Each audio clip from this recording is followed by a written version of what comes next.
Now that you have the chain stitch down and you've made tons of foundation chains, I'm going to teach you the slip stitch. The slip stitch is the shortest of all the crochet stitches.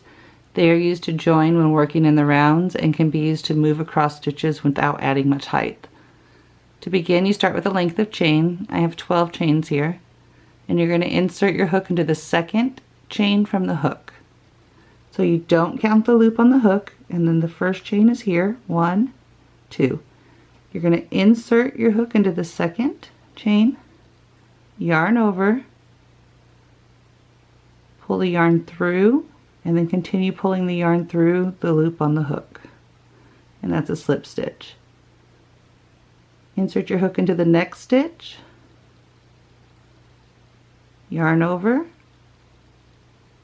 pull the loop through, and continue pulling it through the loop on your hook. Insert into the chain, yarn over, pull the yarn through, and continue pulling it through the loop that was on your hook.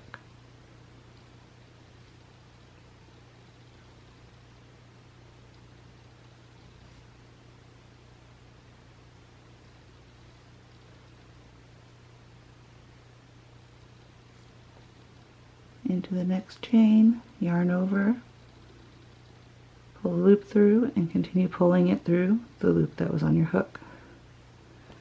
That's a slip stitch, and you continue working it across the whole chain. You can see it doesn't add a whole lot of height.